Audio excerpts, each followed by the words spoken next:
સૌ નમો લોહી સૌ આયર્યામ નમો લોહી સૌ જયામ નમો લોહી સૌ ત્રિકાળવતી સાવનમ ઓમકાર મેન્દુ સંયુક્ત નિત્યમ જયંતિ યોગિના કામદમ ઔષધો શ્રી ઓંકારાય નમો નમઃ મંગળમ ભગવાન મંગળમ ગોકુલ મંગળમ કુંડારી જૈન્દ્ર મોક્ષ મંગળમ નમઃ સમરિસ્મરાય સ્વાનુભૂત્યા જતા સ્થિતિ સ્વભાવાય નવાય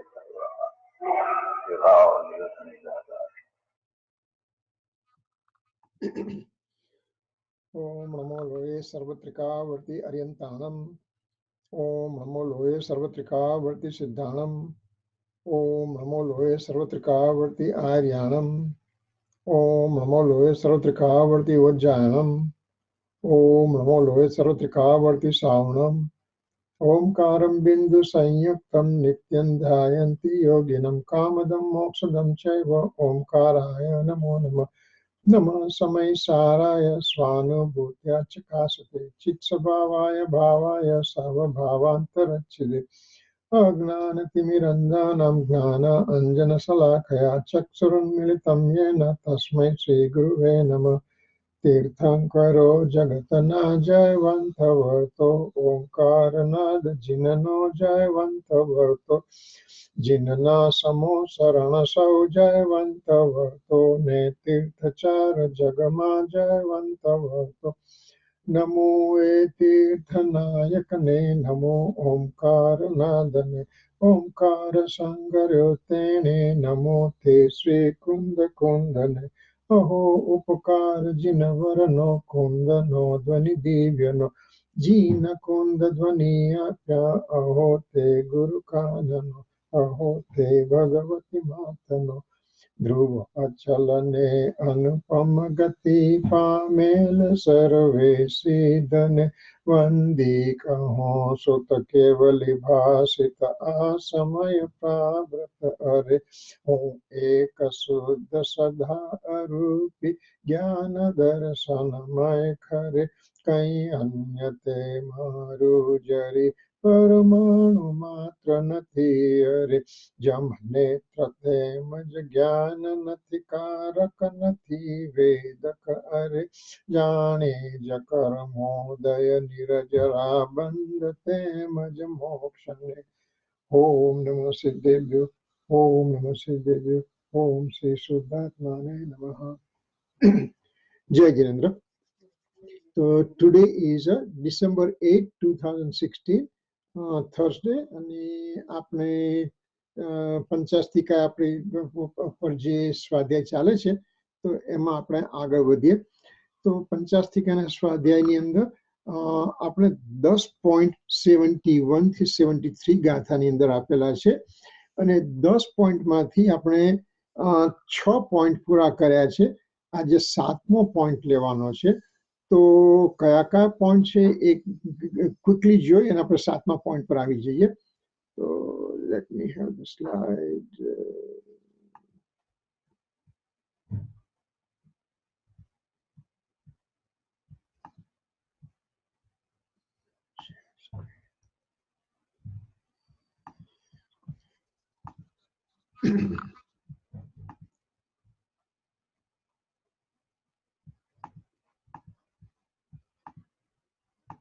ઓકે, તો આ સાતમા આપણે 71-72 ગાથાની અંદર આ જે આપણે જેના પર ડિસ્કશન કરી રહ્યા છીએ આપણે પહેલા ગાઈશું ગાથા ને પછી આગળ વધીએ. એક જ મહાત્મા તે દ્વિભેદ અને ત્રિલક્ષણ યુક્ત છે ચૌભ્રમણ યુક્ત પંચાગ્ર ગુણ પ્રધાન જીવ કહેલ છે ઉપયોગી શટ અપક્રમ સહિત છે સપ્તભંગી સત્વ છે જીવ અષ્ટ આશ્રય નવ અરથ દસ સ્થાનગત બાખેલ છે. આ ગાથાની અંદર બેઝિકલી 27મી ગાથાથી 70 ગાથા સુધીનો બેઝિકલી રિવિઝન આપી અને કુનકુન આચાર્ય દેવે સુંદર રીતે આપણને બે ગાથામાં આખા તત્વનું, જીવ તત્વનું વર્ણન બતાવી દીધું છે. એમાં એકની બીજી સ્લાઇડ પર જોઈએ તો બરાબર ખ્યાલ આવશે આપણને. પેલા એક કોણ છે? તો કે નિત્ય ચૈતન્ય ઉપયોગી હોવાથી આત્મા એક જ છે એમ કહ્યું, એકની વાત કરી. પછી બીજામાં જ્ઞાન દર્શન ભેદથી બે વાળો છે એમ કહ્યું. ત્રીજામાં બે રીતે લીધું છે. 3.1 માં ત્રણ કંઈક ત્રિલક્ષણ કોણ છે? કર્મફળ ચેતના, કર્મ ચેતના, જ્ઞાન ચેતના, એ ત્રિલક્ષણ વાળો છે. અને ઉત્પાદ વે દ્રવ્ય એ ત્રિલક્ષણ વાળો છે, એ રીતે પણ લીધું છે. 4માં 4 ગતિમાં ભમતો હોવાથી ચતુર્વિધ ભ્રમણ વાળો છે. 5માં પારિણામિક, ઔદાયિક ઇત્યાદિ 5 મુખ્ય ગુણો વડે પ્રધાનપણું હોવાથી 5 ગુણયુક્ત પ્રધાન વાળો આત્મા છે એમ કહ્યું. અને ત્યાર પછી નેક્સ્ટ સ્લાઇડમાં 6 ની અંદર 4 દિશા અને ઊંચે અને નીચે એમ ષડવિધ ભવાંતર ગમન રૂપ અપક્રમ ગતિથી યુક્ત હોવાથી 6 અપક્રમ સહિત છે. ત્યાં સુધી આપણે વર્ણન કરી લીધું છે. હવે આ જે 7મો પોઈન્ટ આવે છે, એ 7મા પોઈન્ટમાં અસ્થિ નાસ્તિ આદિ 7 ભંગો વડે જેનો સદભાવ છે, તેથી 7 ભંગ રૂપ સદભાવ વાળો આત્મા છે. એ આપણે જોઈશું. ક્વિકલી જોઈ લે કે 8ની અંદર જ્ઞાનાવરણ 8 કર્મ અથવા સમ્યક્તવાદી 8 ગુણોનો આશ્રય હોવાથી 8ના આશ્રય રૂપ છે. 9 પદાર્થ રૂપે વર્તો હોવાથી 9 અર્થરૂપ છે. અને પૃથ્વી આદિ 4, પ્રત્યેક અને સાધારણ વનસ્પતિ રૂપે 2 ઇન્દ્રિયથી 5 ઇન્દ્રિય રૂપે એમ 10 સ્થાનોમાં પ્રાપ્ત હોવાથી 10 સ્થાનગત આત્મા છે. એમ કરીને કુનકુન સ્વામીએ આપણને ઘણા ટોપિક આની અંદર વિચારવા માટે આપી દીધા છે. અને જેટલી આપણી તાકાત હોય એટલામાંથી ભાવ નીકળી શકે એમ છે. તો અત્યારે આપણે અસ્થિ નાસ્તિની જે વાત કરીએ છીએ, તો જો આપણે ગાથા જ પૂરી જ કરવી છે કે આત્મા 7 ભંગ વાળો છે એમ કે આપણે આગળ જઈએ, પણ એક આપણને અત્યારે આચાર્ય ભગવાને ઓપોર્ચ્યુનિટી આપી છે કે તું 7 ભંગની વાત કરી, તો 7 ભંગ શું છે એ તું સમજ. તો આપણે એની વાત સમજવાનો પ્રયત્ન કરીએ. તો I'll take this slide out અને I'll put a new one. Okay, I'll put a new slide on. હા, તો હવે સપ્તભંગી શું છે એ આપણે ડિટેલમાં વિચારીશું. અને આપણને એક ઓપોર્ચ્યુનિટી મળી છે કે ડિટેલમાં સમજવા માટેની વસ્તુ છે. તો સપ્તભંગી એટલે વસ્તુ સ્વરૂપ સમજાવવા માટે સપ્તભંગી અત્યંત ઉપયોગી છે. પ્રમાણ નય નિક્ષેપના ચેપ્ટરની અંદર આ સપ્તભંગીનું ચેપ્ટર પણ આવે છે. તો એની અંદર આપણે સમજવાનો પ્રયત્ન કરીએ કે આમાં આચાર્ય ભગવાન આપણને શું કહેવા માંગે છે. ક્યાં સપ્તભંગીનું વર્ણન આવ્યું છે? તો સપ્તભંગી તરંગણી નામનું એક ગ્રંથ છે. તત્વાર્થ લોકવાર્તિક નામનો ગ્રંથ છે. આપ્તમીમાંસા, સ્યાદવાદ મંજરી, પંચાસ્તિકાય, પ્રવચનસાર, આ બધા ગ્રંથોની અંદર સપ્તભંગીનું વર્ણન કરવામાં આવ્યું છે. ત્યાર પછી ધ્યાનતરાયજી રચિત દેવશાસ્ત્ર ગુરુ પૂજાની જયમાલાની અંદર કહ્યું છે, સો સ્વાદવાદમય સપ્તભંગ ગણધર ગુંથે 12 અંગ. એમ કરીને ધ્યાનતરાયજીની પૂજામાં પણ સ્યાદવાદમય સપ્તભંગની વાત કરી છે. તો આમાં વર્ડ સ્યાદવાદમય આવ્યો. સ્યાદવાદ એટલે શું? આપણે બે વસ્તુ સમજવાની છે, અનેકાંત અને સ્યાદવાદ. અનેકાંત અને સ્યાદવાદ, તો બંનેમાં ફેર શું છે? વસ્તુ અનેકાંતમય છે, વસ્તુનું સ્વરૂપ અનેકાંતમય છે. અનેકાંત એટલે શું? અનેક અંત એક રીતે એનો અર્થ થાય છે, અને બીજું અનેકાંત. અનેકાંત અને અનંત અનેક અનેક અંત બે એના અર્થ થાય છે. તો અનેકાંત એટલે કે વસ્તુનું સ્વરૂપ, એટલે કે એને બે રીતે જોવાય છે. વસ્તુની અંદર અનંતા ગુણો હોવાથી, આત્માની અંદર અનંતા ગુણો હોવાથી આત્મા અનેકાંતમય છે. આત્મા જ્ઞાનમય છે, દર્શનમય છે, ચારિત્રમય છે, અસ્તિત્વમય છે, વસ્તુત્વમય છે, પ્રમેયત્વમય છે. એમ કરીને અનંત ગુણોનો સમૂહ જે આત્મા છે, તો એને અનેક અંત એ રીતે પણ કહી શકાય છે. હવે એ અનેક અંતની વાત ઘણી બધી ફિલોસોફીમાં આપવામાં આવી છે. એટલે એને ગૌણ કરીને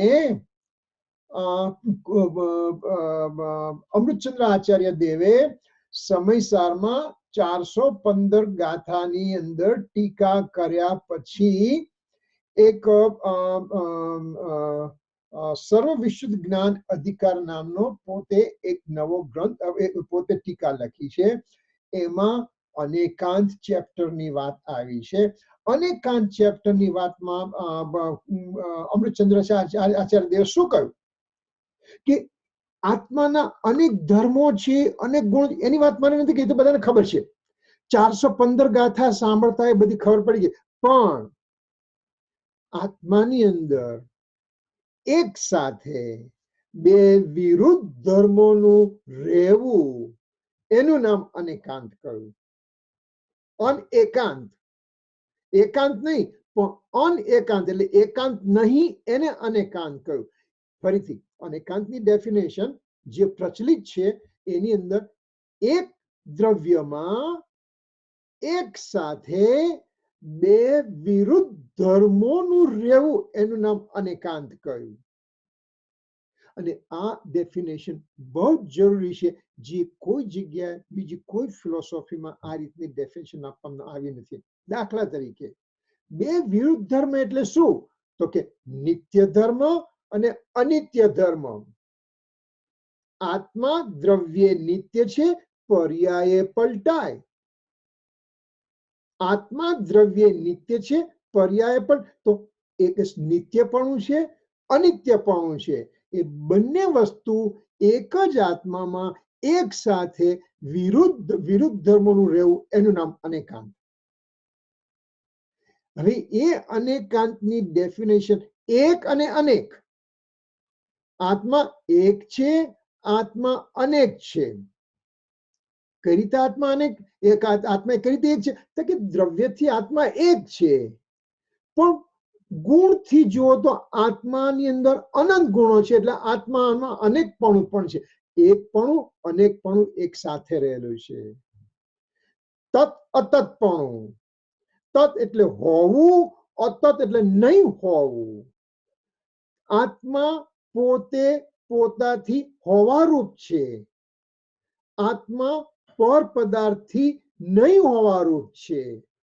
તત અતતપણું પણ અનેકાંતની અંદર આવશે. એક અનેકપણું આવશે, નિત્ય અનિત્યપણું આવશે. એ બધાને અનેકાંતમાં લીધા. તો એ અનેકાંત એટલે કે વસ્તુનું સ્વરૂપ. હવે સ્યાદવાદ, જો definition, word itself is very important. સ્યાદ એટલે કથનચિત અને વાદ એટલે બોલવું. કોઈ પણ વસ્તુનું જે વાણીથી કહેવું, કોઈ પણ વસ્તુનું સ્વરૂપ વાણીથી કહેવું, એને સ્યાદવાદ કહ્યું. એટલે કથન પદ્ધતિને સ્યાદવાદ કહ્યું, અને અનેકાંત એટલે વસ્તુનું સ્વરૂપને અનેકાંત કહ્યું. અનેકાંત વસ્તુનું સ્વરૂપ છે, અને સ્યાદવાદ કથન પદ્ધતિ છે. તો એ કથન પદ્ધતિમાં સ્યાદવાદમય સપ્તભંગ, એની અંદર સપ્તભંગ ગણધર ગૂંથે 12 અંગ. એ સ્યાદવાદમય સપ્તભંગ એટલે સપ્તભંગ રૂપી જે સ્યાદવાદ છે, એની અંદર ગણધર ભગવાને 12 અંગની રચના કરેલી છે. કેટલું સુંદર! એક જ સેન્ટેન્સની અંદર ધ્યાનતરાયજીએ કેટલી સુંદર વાત કરી. તો આપણને આપણે સપ્તભંગનો થોડો ખ્યાલ આવ્યો. હવે કવિવર ભાગચંદજીની જીનવાણી સ્તુતિમાં લખ્યું છે, સપ્તભંગ જહ તરંગ ઉછલત સુખદાની, સંત ચીર મરાલ વૃંદ રમે નિત્ય જ્ઞાની, સપ્તભંગ જહ તરંગ ઉછલત સુખદાની. જો સુખનું સ્વરૂપ છે એ સપ્તભંગમય તરંગોથી ઉછળતું છે. સંત ચિત્ત મરાલ વૃંદ રમે નિત્ય જ્ઞાની, તો જ્ઞાની નિત્ય એ એની અંદર પોતાના ચિત્તમાં એની રમણતા કરે છે. એમ કહીને ભાગચંદજીની સ્તુતિમાં પણ આવ્યું. ત્યાર પછી પ્રવચન સારના 47 નયમાં સપ્તભંગ બતાવી છે. નય 3 થી 7. પ્રવચન સારના પરિશિષ્ટની અંદર અમૃતચંદ્ર આચાર્યએ 47 નયની વાત કરી છે. અમૃતચંદ્રાચાર્યનું Sanskrit it's so amazing, so great, so detail. અને એમનું સંસ્કૃતની ટીકા જૈનોમાં તો પ્રસિદ્ધ છે, 1000 વર્ષ પહેલા લખેલી છે. પણ જૈનેતરો પણ કહ્યું છે કે આ રીતનું સંસ્કૃત અમે હજી સુધી જોયું નથી અને કદાચ જોવાશે પણ નહીં. એટલું સુંદર એમનું સંસ્કૃત છે. જો અમૃતચંદ્રાચાર્ય દેવની સંસ્કૃતની જો કેપેસિટી આપણે જોવી હોય ને, તો તમે સમયસારની 49 ગાથા કાઢજો. એની અંદર 6 પાના સુધી ટીકા લખેલી છે સંસ્કૃતમાં, અને 6 પાના પછી પૂર્ણ વિરામ આવે છે. આખા 6 પાના સુધી એક જ સેન્ટેન્સ. કેટલું એનું કંટ્રોલ, પોતાનો એક તો પોતાનો જ્ઞાનનો ક્ષયક્ષમ અને આત્માની અનુભૂતિનું જો, એનાથી એમણે આ આટલી સુંદર રચના કરેલી છે. કિરીટંકો, હા બાબા, I am sorry to interrupt you. હમણાં તમે થોડુંક પાછળ તમે કીધું ને અનેકાંત સ્વરૂપની વાત કરી, 2 પરસ્પર વિરોધી ધર્મ, અને 2-3 દાખલા આપ્યા હતા, નિત્ય અને અનિત્ય. હવે આને મારે રિપીટ કરવા હતા એટલે મારા સમજણ પૂરતું. તો નિત્ય પોતા દ્રવ્યના સ્વરૂપથી નિત્ય અને પર્યાયના સ્વરૂપથી અનિત્ય. બરાબર. એટલે ઈ એક જ દ્રવ્યની વાત કરી આપણે. અને નિત્ય એક જ દ્રવ્યમાં એક સાથે 2 વિરુદ્ધ ધર્મોનું રહેવું, એટલે કે નિત્યનું પણ રહેવું, અનિત્યનું પણ રહેવું, અને there is no conflict. કેમ કે કયા પોઈન્ટ ઉપર એમાં એકચ્યુઅલી અમૃતચંદ્ર આચાર્ય 14 ભાંગા બતાવ્યા છે. આપણે તો 6 લીધા. નિત્ય અનિત્ય લીધું, તત અતત લીધું, એક અનેક લીધું, 6 થયા ને. બાકીના 8 છે દ્રવ્ય ક્ષેત્ર કાળ ભાવથી આત્માની અંદર સત છે, અને દ્રવ્ય ક્ષેત્ર સ્વદ્રવ્ય ક્ષેત્ર કાળ ભાવથી આત્મામાં સત છે, અને પર દ્રવ્ય ક્ષેત્ર કાળ ભાવથી આત્મામાં અસત છે. તો અહીંયા પ્રશ્ન એક પૂછવો તો, આ સત ને અસતમાં આપણે કેમ બીજા દ્રવ્યનું રેફરન્સ કરવું પડે છે અસત બતાડવા? કેમ કે અસત રૂપી મારામાં ધર્મ છે, એટલે કે પર દ્રવ્ય રૂપી હું નથી. જો આજે શું છે, દાખલા તરીકે હું કોણ છું? હું કિરીટ છું. પહેલા તો એટલે હું શુદ્ધાત્મા છું, એની મને અનુભૂતિ નથી. શુદ્ધાત્માની મને અનુભૂતિ નથી, એટલે આચાર્ય ભગવાન કહે છે સમયસારની અંદર 7મી ગાથા 9મી ગાથામાં કહ્યું કે ભાષા અનાર્ય વિના ન સમજાવી શકાય અનાર્યને, વ્યવહાર વર્ણ પરમાર્થનો ઉપદેશ એમ અશક્ય છે. એટલે કે તું મ્લેચ્છ છે, તારી અંદર બુદ્ધિ નથી, તારામાં સમજણ નથી, કેમ કે તને આત્માની અનુભૂતિ થઈ નથી હજી. તો તને અનુભૂતિ નથી થઈ, અને એ અનુભૂતિ સ્વરૂપ આત્માનું હું વર્ણન કરું તો તું કઈ રીતે સમજીશ, એમ આચાર્ય ભગવાને કહ્યું. અને આચાર્ય ભગવાન કહે છે કે મારે વ્યવહારનો સહારો લેવો પડશે.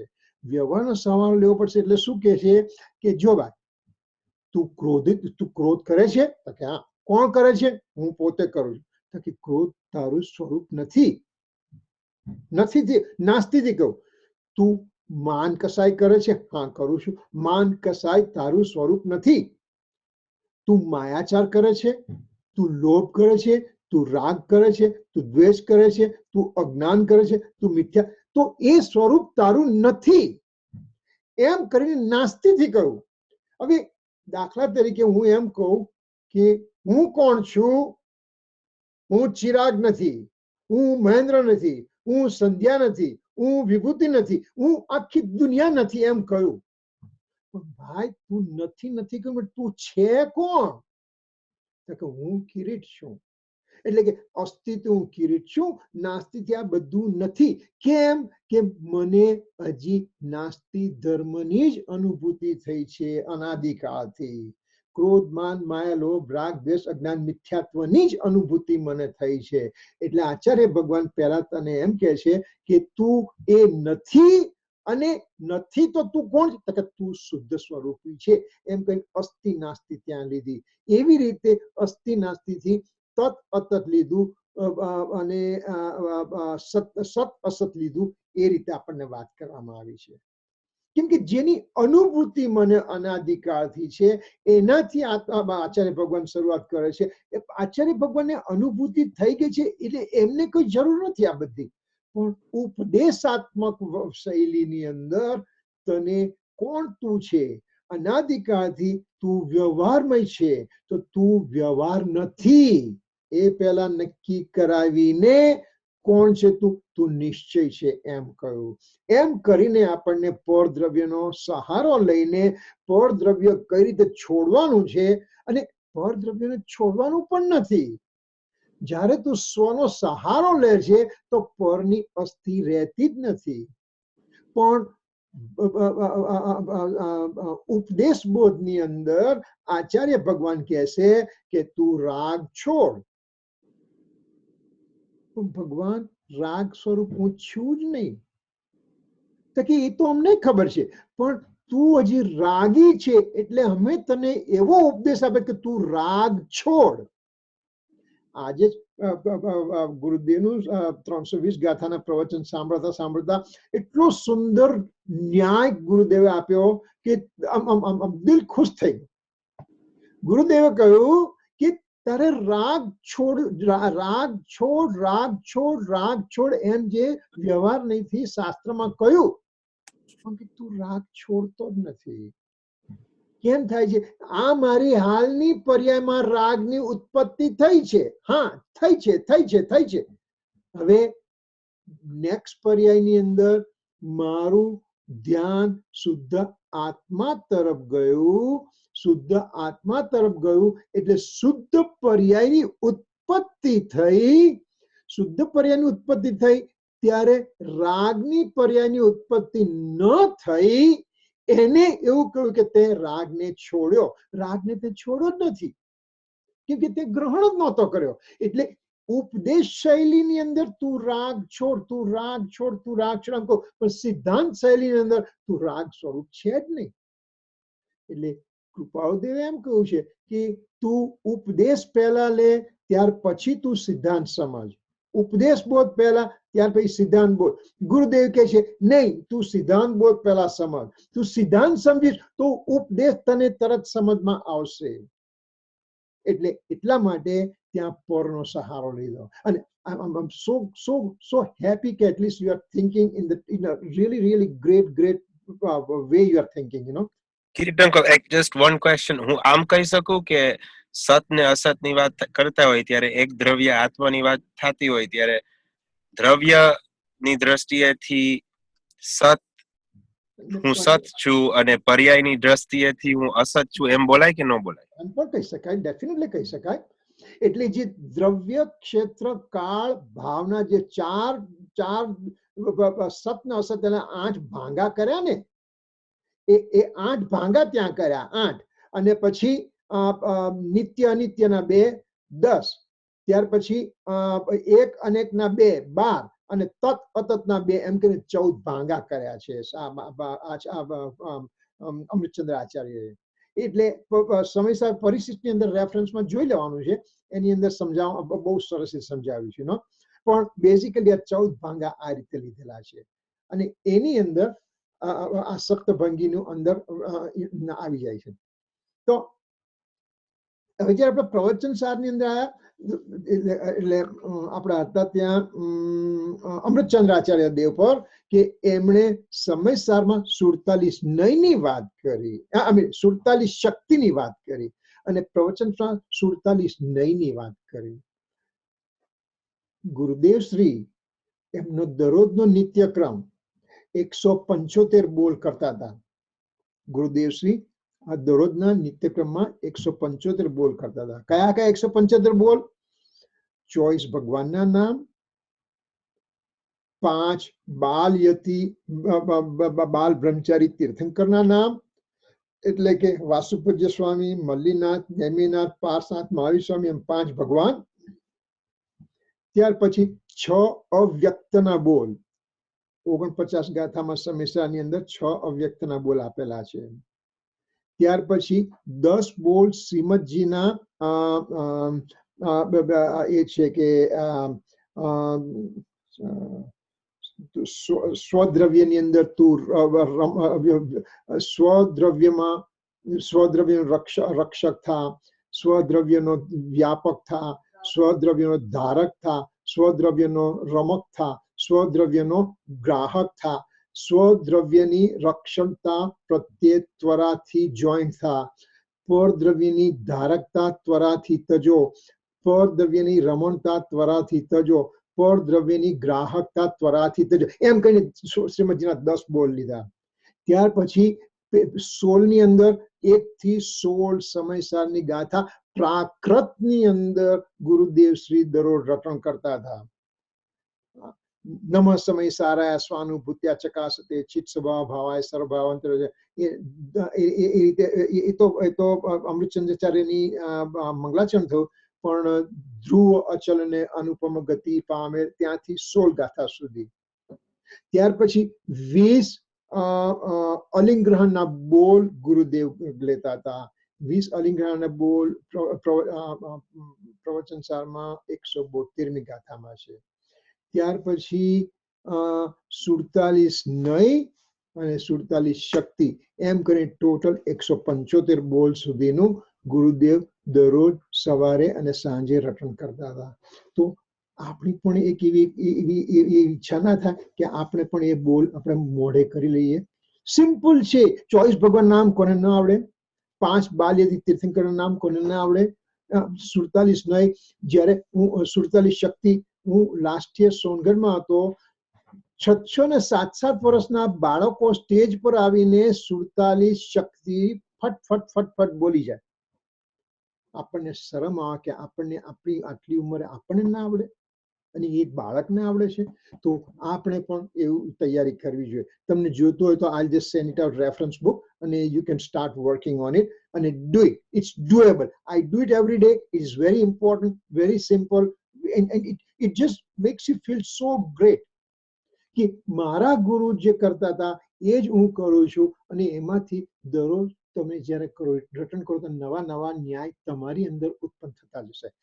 ઓકે, તો પ્રવચન સાર 47 નયમાં પહેલા દ્રવ્ય નહીં, પર્યાય નહીં, પછી અસ્તિત્વ નહીં, નાસ્તિત્વ નહીં, અસ્તિત્વ નાસ્તિત્વ નહીં, અવ્યક્ત નહીં, અસ્તિત્વ અવ્યક્ત નહીં, નાસ્તિત્વ અવ્યક્ત નહીં, અસ્તિત્વ નાસ્તિત્વ અવ્યક્ત નહીં, એમ કરીને 47 નયમાં 3 થી 9 સુધીના નય છે. ત્યાર પછી 47 સુધી જાય છે, પણ આ સપ્તભંગી આમાં આવે છે. ત્યાર પછી આમાં અત્યારના વ્યવહાર નહીં ને નિશ્ચય નહીં માંથી હું કોઈ દિવસ નથી કઈ જુદું સાંભળ્યું. તો એક ખાલી વન અધર નહીં તમે દાખલા સહિત આપી શકશો? વ્યવહાર નહીં, નિશ્ચય નહીં ની અંદર નિશ્ચય નહીંથી હું શુદ્ધ ત્રિકાલી આત્મ દ્રવ્ય છું, એ દ્રવ્ય અપેક્ષાએ કહ્યું તો એ નિશ્ચય નહીં વાત થઈ. અને જેમ આપે કહ્યું હતું એની જેમ હું પર્યાય અપેક્ષાએ અનિત્ય છું. પર્યાયની જે વાત કરું છું તે વ્યવહારની વાત છે. જો બહારની તો વાત જ નથી, આત્માના સ્વરૂપમાં રહીને આત્માની વાત કરવામાં આવી છે કે જો પર્યાયથી હું અનિત્ય છું તો પર્યાયથી અનિત્યની વાત કરવાની સાથે પર્યાયમાં રાગ દ્વેષ પણ થાય છે, પર્યાયમાં અશુદ્ધ પર્યાય થાય છે રાગ દ્વેષની, પર્યાયમાં શુદ્ધ પર્યાય પાર્શિયલ શુદ્ધ પર્યાય થાય છે સમ્યક દર્શનની, પર્યાયમાં સંપૂર્ણ શુદ્ધ પર્યાય થાય છે એ કેવળ જ્ઞાની, પણ એ પર્યાય છે એટલે એને પણ વ્યવહાર નહીં કયો, પર્યાયને પણ વ્યવહાર નહીં કયો, ગુણ ભેદને પણ વ્યવહાર નહીં કયો. જે આપણે બુધવારના ક્લાસમાં ચાલે છે એ આવતા વીકની અંદર આપણે જે નિશ્ચયની વાત આવશે તો એની અંદર આ બધી જ વસ્તુ આવશે.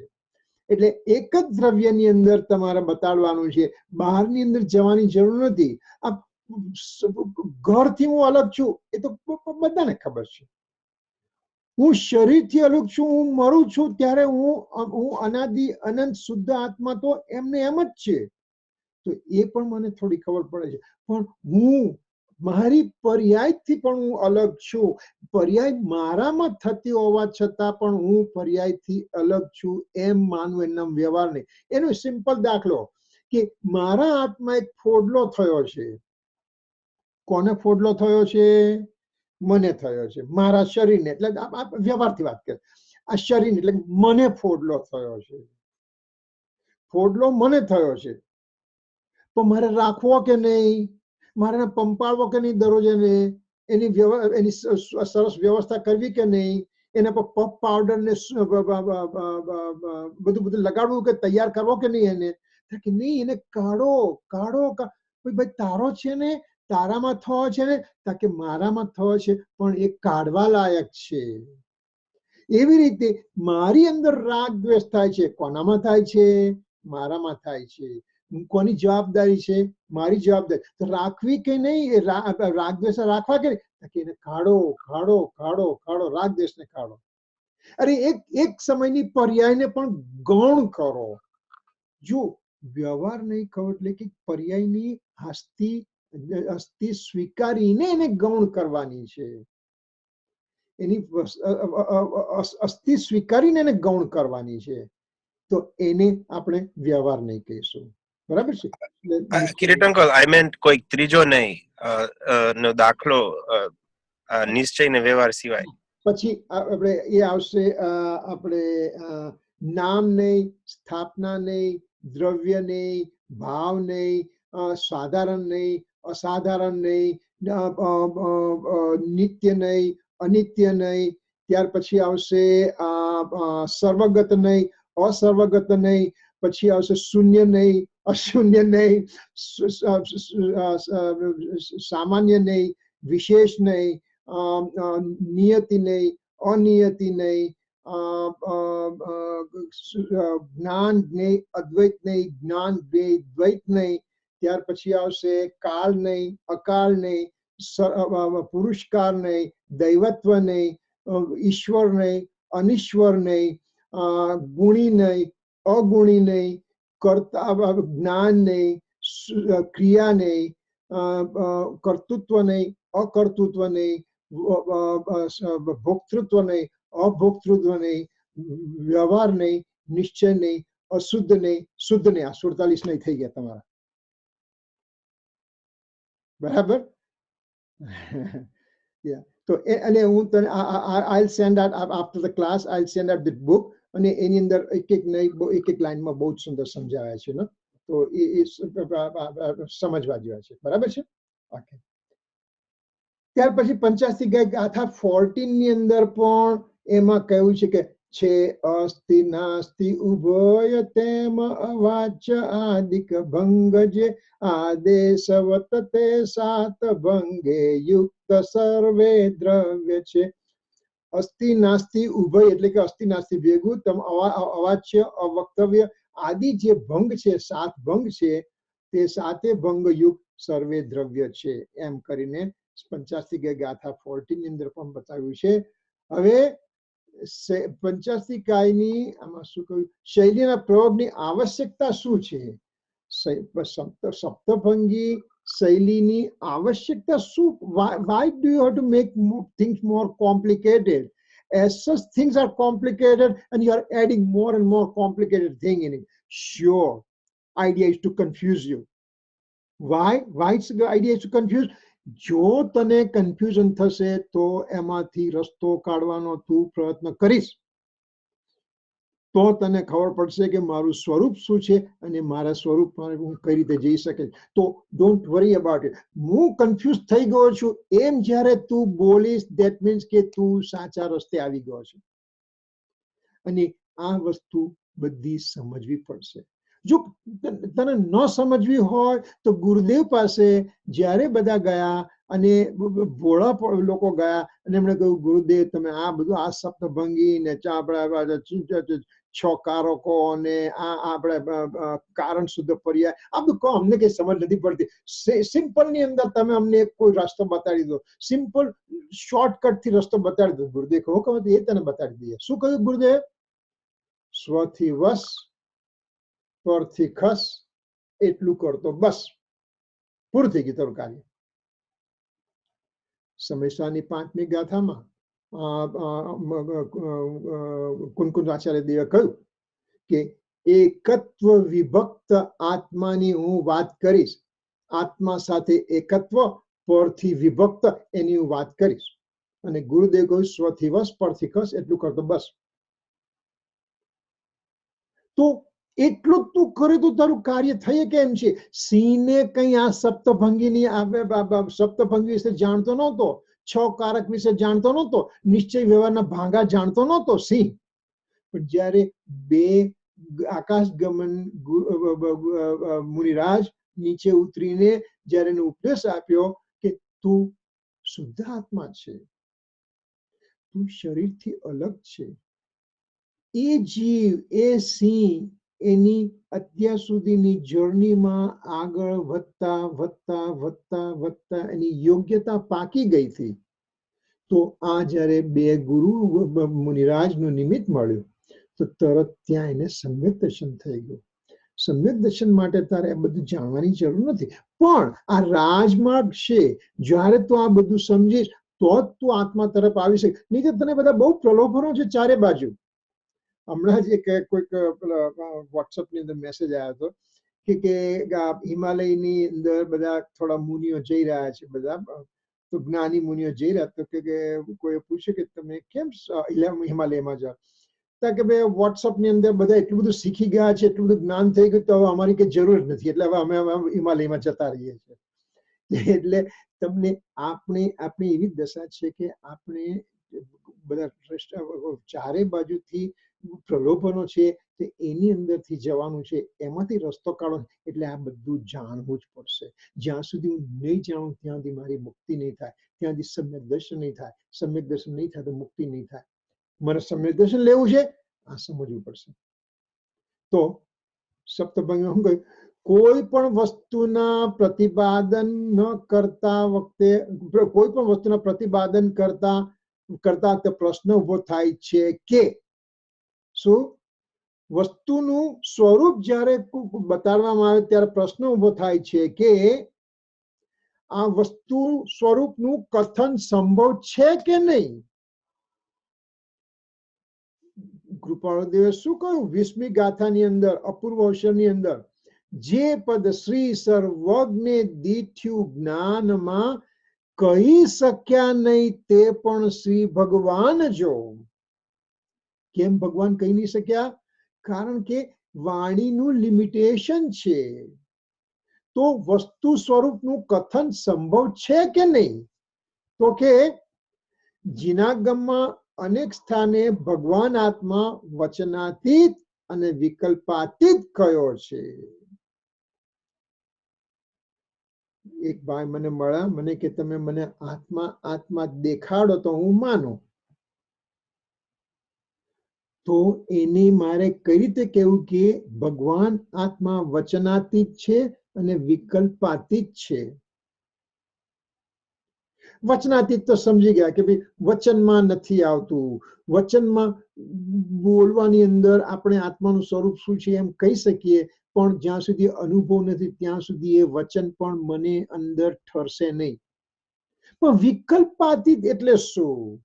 વિકલ્પાતીત એટલે હું આત્મા છું, હું આત્મા છું, હું આત્મા છું એમ હું સવારે ઉઠીને ધ્યાન કરું છું. લેક ઓફ બેટર વર્ડ્સ આપણે એને ધ્યાન કરવું. મિથ્યાત્વ ગુણ સ્થાનકમાં તો આર્ત ધ્યાન ને રૌદ્ર ધ્યાન બે ધ્યાન છે, પણ છતાંય પણ હું સો કોલ ધ્યાન કરું છું એટલે શું કરું છું તો કે મેં વિકલ્પ કર્યો, હું જ્ઞાયક છું, હું જ્ઞાયક છું એમ હું બોલ્યો, હું જ્ઞાયક છું એટલે બે વસ્તુને જુદી કરી નાખી, હું અને જ્ઞાયકને મેં જુદા કર્યા. હું જ્ઞાયક છું એમ બોલવું એને વિકલ્પ કયો. વિકલ્પની અંદર જ્યારે વિકલ્પ થયો ત્યારે રાગ કયો, અને જ્યાં રાગ છે ત્યાં વિતરાગતા નથી. તો ભગવાન આત્માની મારે અનુભૂતિ કરવાની છે, તો પહેલા વિકલ્પની અંદર ભગવાન આત્માનું સાચું સ્વરૂપ હું નક્કી કરું છું. વિકલ્પ દશાની અંદર, વિકલ્પ એટલે કે રાગ દશાની અંદર વિકલ્પને રાગ પણ કયો છે. રાગ એટલે બસ મને કઈ વસ્તુ ગમી ને વસ્તુ ન ગમી એ રાગ આદિની વાત જ નથી. એક વસ્તુનું વિકલ્પ કરવો, વિચાર કરવો એને પણ રાગ કયો. આ રાગનું સ્વરૂપ, સાચું સ્વરૂપ સમયસારમાં કહેલું છે આ રીતે. તો જો વિકલ્પાત્મક દશાની અંદર મેં આત્માના સ્વરૂપનો સાચો યથાર્થ નિર્ણય કર્યો, વિકલ્પ દશામાં, વિકલ્પ વિકલ્પ વિકલ્પ રાગ દશામાં, હવે એ વિકલ્પને હું ઘૂંટું છું, ઘૂંટું છું, ઘૂંટું છું, ઘૂંટું છું, હું જ્ઞાયક છું, જ્ઞાયક છું, જ્ઞાયક છું, જ્ઞાયક છું, જ્ઞાયક છું, જ્ઞાયક છું, જ્ઞાયક છું કરતા કરતા કરતા કરતા કરતા એ વિકલ્પ પણ હવે ધીરે ધીરે ધીરે ધીરે શાંત થાય છે, અને શાંત થાય છે ત્યારે એક ધન્ય પળે આત્મા એ જીવ નિર્વિકલ્પ દશામાં એન્ટર થાય છે અને આત્માની અનુભૂતિ કરી છે, જે વિકલ્પાતીત છે, જે વચનાતીત છે.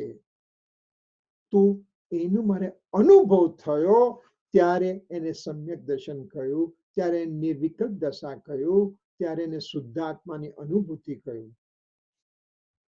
તો એટલે કે જેના કારણે સ્થાને આત્માના વચનાથી વિકલ્પાતી કહે. પછી શ્રીમદ રાજચંદ્રની અપૂર્વ 20મી ગાથા, જે પદ શ્રી સર્વજ્ઞ દીઠ્યું જ્ઞાનમાં કહી શક્યા તે પણ શ્રી ભગવાન જો તે સ્વરૂપને અન્ય વાણી તે શું કહે. જો ભગવાન પણ સર્વજ્ઞનું સ્વરૂપ જે જ્ઞાનમાં અનુભવ્યું એ વાણીથી કહી નથી શકતા, તો અન્ય વાણી તો એને શું કહેશે.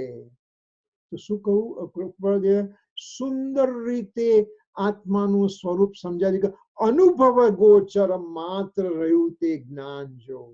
હું અત્યારે સ્વાધ્યાય સાંભળી રહ્યો છું, હું અત્યારે સ્વાધ્યાય કરી રહ્યો છું, હું અત્યારે સમયસાર વાંચન કરી રહ્યો છું, હું અત્યારે પંચાસ્તિકાય વાંચન કરી રહ્યો છું, તો એ બધું જ વિકલ્પ દશા છે, એને જ્ઞાન નથી કહ્યું. જ્ઞાન તો ત્યારે જ કહેવાય અનુભવ ગોચર માત્ર રહ્યું તે જ્ઞાન જો. જ્યાં આત્માની અનુભૂતિ થઈ ત્યારે એને સાચું જ્ઞાન કહેવામાં આવ્યું. તો આ રીતે આપણે ખ્યાલમાં લેવું પડશે. કેટલું સુંદર શ્રીમદજીએ કહ્યું, 4 લીટીની અંદર આખા સમયનો સાર કહી દીધો કે વાણીની અંદર છે તો કે તને વિકલ્પ છે, વિકલ્પ છે તો રાગ છે, અનુભવ થયો તો વિકલ્પાતીત થયો, તું રાગથી રહિત થયો, તું વિતરાગી થયો, તને અનુભવ થયો, એને સાચું જ્ઞાન કહ્યું, એને સમ્યક જ્ઞાન કહ્યું. અપૂર્વ અવસર એવો ક્યારે આવશે. હવે જો વસ્તુ સ્વરૂપ માટે કઈ કહી શકાતું હોય તો તે શું છે, અને નહીં કહી શકાતું હોય તો તે શું છે. આ સપ્તભંગીની અંદર આપણે એન્ટર થઈ રહ્યા છે. વસ્તુ સ્વરૂપ માટે કંઈક કહી શકાતું હોય તો એ શું છે, ને નહીં કહી શકાતું એ શું છે. સપ્તભંગી શૈલી આનો ઉત્તર આપે છે કે જે આ ટેલિફોન, આ મારો સેલ ફોન છે એમ કહ્યું, અને આ કમ્પ્યુટર મારું લેપટોપ કમ્પ્યુટર નથી, તો કહી શકાય છે અને નહીં કહી શકાય એ શું શું છે એ મને કહો. સપ્તભંગી એનો જવાબ આપશે. વિધિ નિષેધની પદ્ધતિથી 3 પ્રકારે કહી શકાય છે. એક નવો શબ્દ આ વિધિ નિષેધ. વિધિ નિષેધ એટલે એફર્મેશન એન્ડ નેગેશન. વિધિ એટલે એફર્મેશન, નિષેધ એટલે નેગેશન. એફર્મેશન નેગેશનની પદ્ધતિથી 3 રીતે આનો જવાબ આપી શકાય. કોનો? વસ્તુ સ્વરૂપને કહી શકાય તે શું છે અને નહીં કહી શકાય તે શું છે. તો વિધિ નિષેધથી 3 પ્રકારે કહ્યું અને નહીં કહી શકવાના સંદર્ભમાં 4 પ્રકાર, એમ કરીને 3 ને 4 7 પ્રકારની વાત કરી. એ સપ્તભંગીની વાત થઈ. હવે એફર્મેશન નેગેશન થી હું 3 રીતે વસ્તુનું સ્વરૂપ કહી શકું છું અને નહીં કહી શકવાના સંદર્ભમાં 4 પ્રકાર છે, એમ કહીને સપ્તભંગીની વાત આપણે આગળ લઈએ છીએ. વિધિ નિષેધથી 3 પ્રકારે વિધિ નિષેધની પદ્ધતિથી 3 પ્રકારે કહી શકાય છે. કઈ 3 પ્રકારથી કહી શકાય છે? તો કે અસ્તિત્વથી કહી શકાય છે. હું શુદ્ધ ત્રિકાલી દ્રવ્ય સ્વરૂપે છું. અસ્તિથી વાત કરી. હું કોણ છું? ક્યાંથી થયો? શું સ્વરૂપ છે મારું ખરું? તો અસ્તિત્વથી કહ્યું કે હું ત્રિકાલી શુદ્ધ ચૈતન્ય દ્રવ્ય સ્વરૂપી છું. એ અસ્તિત્વથી વાત કરી. પણ નાસ્તિત્વથી પણ કહી શકાય છે. શું કહી શકાય છે? કે હું પર્યાય સ્વરૂપે નથી, હું રાગ સ્વરૂપે નથી, હું એક દેશ શુદ્ધ પર્યાય સ્વરૂપે નથી, હું પર સ્વરૂપે નથી, હું પર દ્રવ્ય રૂપે નથી, હું દ્રવ્ય કર્મ રૂપે નથી, હું ભાવ કર્મ રૂપે નથી, હું નો કર્મ રૂપે નથી. આ બધી વસ્તુ નાસ્તિથી કહી શકાય એમ છે. અસ્થિથી હું શુદ્ધ આત્મદ્રવ્ય છું, અનંત ગુણાત્મક શુદ્ધ આત્મદ્રવ્ય છું, ત્રિકાલી શુદ્ધ આત્મદ્રવ્ય છું, જેની જેનું જે અનાદિ ત્રિકાળ પરમેનન્ટ ઇમ્યુટેબલ એવો શુદ્ધ આત્મદ્રવ્ય છે. એ અસ્થિથી વાત કરી. અને હું નાસ્તિથી હું પર્યાય સ્વરૂપે નથી, એક દેશ શુદ્ધ સ્વરૂપે નથી, સર્વ શુદ્ધ રૂપે નથી, રાગ દ્વેષ રૂપે શુદ્ધ પર્યાય રૂપે નથી, હું દ્રવ્ય કર્મ રૂપે ભાવ કર્મ રૂપે નથી, નો કર્મ રૂપે નથી. એમ કરીને નાસ્તિથી મેં બધી વાત કરી. અસ્થિ નાસ્તિથી વાત કરી. હવે ત્રીજું ક્રમથી અસ્તિત્વ અને નાસ્તિત્વ કહી શકાય છે. એટલે શું? જો હું અત્યારે કોણ છું? શુદ્ધ ત્રિકાલી આત્મદ્રવ્ય છું. એટ ધ સેમ ટાઈમ હું કોણ નથી? હું પૂદગલ દ્રવ્ય નથી, હું ધર્માસ્તિકાય નથી, હું અધર્માસ્તિકાય નથી, હું આકાશ કાળ નથી. એમ કહીને નાસ્તિથી પણ હું કહું છું. હવે અસ્થિ નાસ્તિ બંને એક સાથે અહીંયા હાજર બેઠા છે.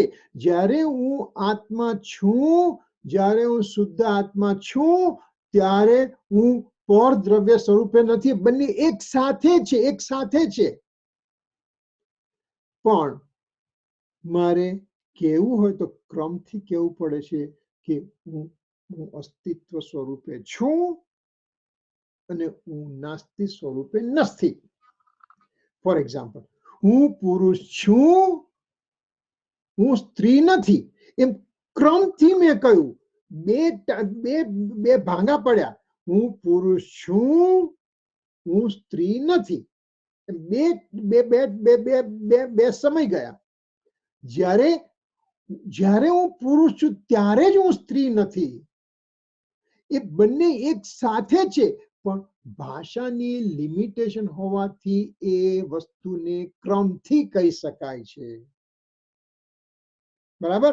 એટલે કે વિધિથી જે વાત કરવાની છે, વિધિ નિષેધથી વાત કરવાની છે, તે વિધિ નિષેધથી એટલે કે આ વિધિ એટલે કે અસ્તિત્વથી વાત કરી, નિષેધ એટલે નાસ્તિત્વથી વાત કરી, અને વિધિ નિષેધ અસ્તિત્વ નાસ્તિત્વ બંનેની વાત કરી. એટલે 3 પ્રકારે મેં કહ્યું છે, હું કહી શકું છું. બરાબર? હવે આગળ વધીએ.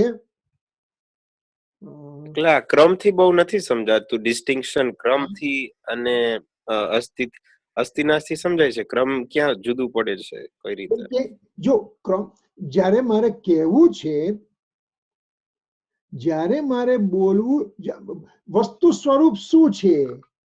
વસ્તુ સ્વરૂપ એક જ રૂપ છે કે અસ્થિ રૂપે છે, નાસ્તિ રૂપે નથી. બરાબર?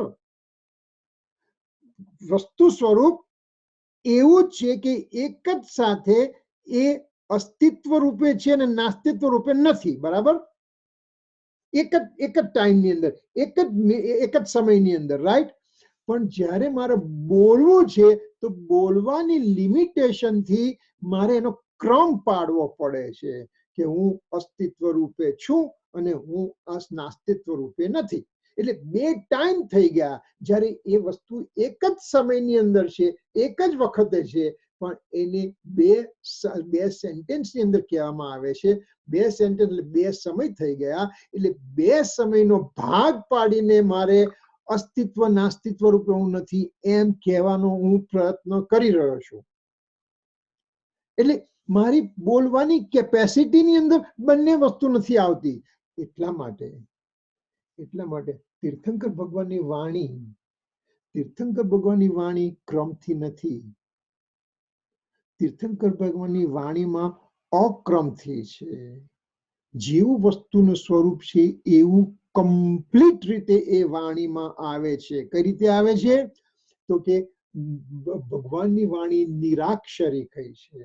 નિરાક્ષરી કઈ છે એટલે કે ભગવાનના આખા શરીરમાંથી, પૂદગલના પરમાણુઓમાંથી જ્યારે ધ્વનિની ઉત્પત્તિ થાય છે, એ ધ્વનિની ઉત્પત્તિમાં ઓમ શબ્દ થાય છે. ઓમ શબ્દ છે એ નિરાક્ષરી છે. જે આપણે આમાં ઓમનો આપણે શું અર્થ કરીએ છીએ? દરેક ફિલોસોફી જુદો જુદો અર્થ કરે છે. કે હિન્દુ ફિલોસોફીમાં કહે છે કે બ્રહ્મા વિષ્ણુ મહેશ આવે છે ઓમની અંદર. જ્યારે આપણી જૈન ફિલોસોફીમાં કોઈ કે અ આ ઉ મ, પાંચ વસ્તુ ભેગી થઈને ઓમ શબ્દ બનેલો છે. અ એટલે અર્યંત, બીજો અ એટલે અશરીર એટલે સિદ્ધ, ત્રીજો આ એટલે આચાર્ય, ત્રીજો ઉ એટલે ઉપાધ્યાય અને મ એટલે મુનિ. આ ઉ મ એને ભેગા કરતા ઓમ શબ્દ થાય છે. ઓમ નિરાક્ષરી શબ્દ છે. ઓમ બોલતી વખતે આપણને ખબર પડે છે કે પંચ પરમેષ્ઠીનું સ્વરૂપ પ્રભુ અત્યારે મને કહેવા માંગે છે કે ઓમ એટલે કે અર્યંતના 46 ગુણ, સિદ્ધના 8 ગુણ, આચાર્યના 36 ગુણ, ઉપાધ્યાયના 25 ગુણ, સાધુના 28 મૂળ ગુણ, એ બધી જ ઓમ શબ્દની અંદર આવી ગયું. એટલે ઓમ શબ્દ જ્યારે નિરાક્ષરી શબ્દ નીકળ્યો છે એની અંદર બધી જ વસ્તુ ક્રમથી નથી કહેવામાં આવ્યું, અક્રમથી આવી ગયું. તો એ જ્યારે ઓમ શબ્દ સાંભળતા ગણધર ભગવાન અંતર્મુહૂર્તની અંદર 12 અંગની રચના કરે છે, જેની અંદર ક્રમથી અસ્થિ નાસ્તિની બધી વાત કરવામાં આવે છે. I guess it's very obvious. It's a combination. Asti થી ખાલી બોલવું, નાસ્તિ થી ખાલી બોલવું ને પછી અસ્થિ નાસ્તિ ને સ્ટેપ બાય સ્ટેપ એવી રીતના સમજાવ. જે સ્ટેપ બાય સ્ટેપ બોલ્યા ને એ સ્ટેપ બાય સ્ટેપ હું કહી શકું છું, પણ ત્યારે વસ્તુ સ્ટેપ બાય સ્ટેપ નથી. જ્યારે અસ્તિત્વ છે ત્યારે નાસ્તિત્વ નથી એવું નથી. અસ્તિત્વ પણ છે, નાસ્તિત્વ પણ, બંને એક સાથે છે. પણ જ્યારે સ્ટેપ બાય સ્ટેપ બોલવામાં આવે છે, વાણી લિમિટેશન છે, એટલે મારે ક્રમથી કહેવું પડે છે કે જ્યારે અસ્તિત્વ છે ને ત્યારે નાસ્તિત્વ નથી એમ કહેવું પડે છે. એટલે એનો ક્રમ પાડવો પડે છે, એનું સિક્વન્સ કરવી પડે છે. એને એક સાથે નથી કહી શકાતું. એટલે આ વાણીની લિમિટેશનની વાત કરવામાં આવી આમાં. Does make sense? Yes. Okay, all right. તો આ વિધિ નિષેધથી 3 પ્રકારે કહ્યું અને 4 પ્રકારથી અવ્યક્ત આવતા હતા. તો 4 પ્રકારની અંદર શું આવે છે? નહીં કહી શકવાના સંદર્ભમાં 4 પ્રકાર છે. નહીં કહી શકવાના સંદર્ભમાં 4 પ્રકાર છે. કયા કયા 4 પ્રકાર છે? કે એક સાથે બંને ધર્મો નહીં કહી શકાતા, નથી કહી શકાતા. હું અસ્તિત્વ રૂપે છું, નાસ્તિત્વ રૂપે નથી, બંને એક સાથે મારે બોલવું છે. બોલી શકાશે કે નહીં? વાણીની લિમિટેશન છે, ક્રમ જ પડશે એમાં. એટલે બંને ધર્મો એક સાથે નથી કહી શકાતા. અસ્તિત્વ ધર્મ, નાસ્તિત્વ ધર્મ બંને એક સાથે નથી કહી શકાતા. તો એ નહીં કહી શકવાનો એક પ્રકાર થયો. પછી અસ્તિત્વ તો કહી શકાય, પરંતુ તે જ સમયે સંપૂર્ણ વસ્તુ નથી કહી શકાતી. સંપૂર્ણ વસ્તુ કેવી છે? અસ્થિ નાસ્તિ રૂપે છે. જ્યારે હું અસ્તિત્વ રૂપે વાત કરી રહ્યો છું ત્યારે અસ્થિ નાસ્તિ રૂપે સંપૂર્ણ વસ્તુ છે હું નથી કહી શકતો. વાણીની લિમિટેશન, સિક્વન્સ આવી જાય છે. એવી રીતે નાસ્તિત્વની જ્યારે હું વાત કરું છું તો નાસ્તિત્વ હું બોલું છું ત્યારે સંપૂર્ણ આત્માનું સ્વરૂપ શું છે? અસ્થિ નાસ્તિ રૂપે સ્વરૂપ છે, એવું નથી કહી શકતો.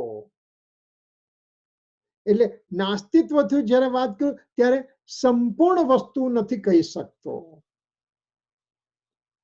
છેલ્લે શું કહ્યું? અસ્તિત્વ અને નાસ્તિત્વ ક્રમથી કહી શકાય. અસ્તિત્વ અને નાસ્તિત્વની ક્રમથી, પણ બંનેને સંપૂર્ણ વસ્તુ એક સાથે નથી કહી શકાતી. અસ્તિત્વ નાસ્તિત્વ એક સાથે નથી કહી શકાતું. એમ કરીને ચાર રીતે નહીં કહી શકવાના ચાર ભાંગા છે, કહી શકવાના ત્રણ ભાંગા છે. એમ કરીને 7 રીતે સપ્તભંગીની રચના થઈ છે. અને એ સપ્તભંગીની રચનાથી આપણને વસ્તુનું સાચું સ્વરૂપ શું છે એનું જ્ઞાન થાય છે. અલ્ટિમેટલી વસ્તુનું સાચું સ્વરૂપ અનુભૂતિથી મને ખબર પડે.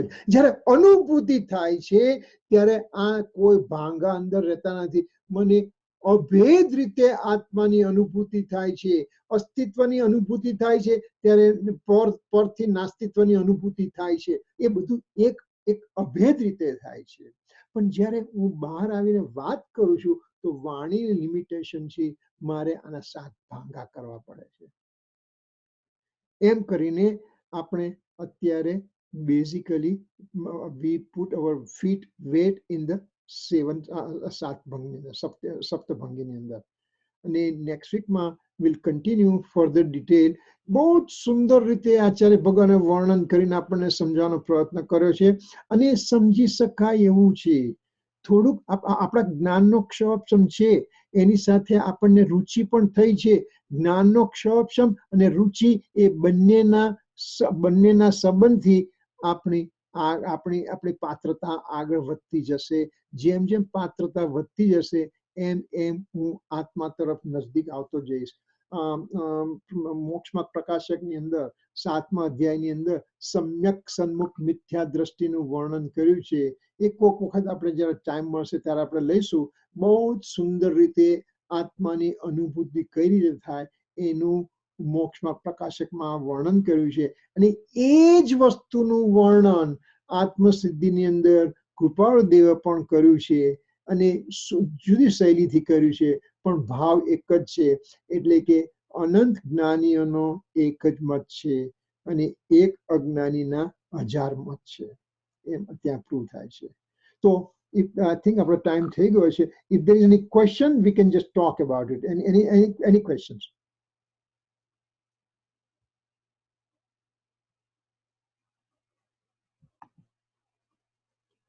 Any question? કોઈ બીજો કોઈ ક્વેશ્ચન હોય તો કઈ?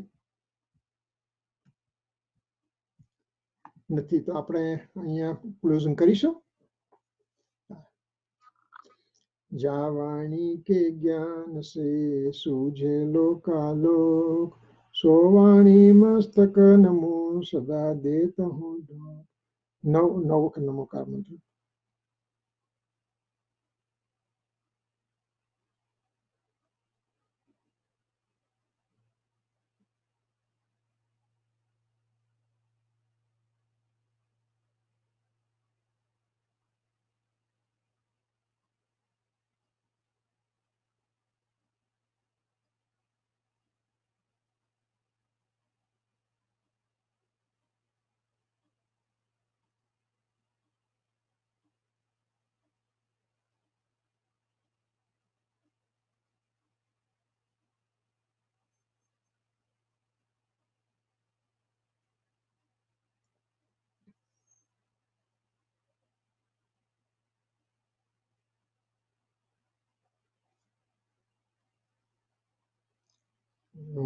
Jai Jirendra, Mitchayandukadam. Thank you.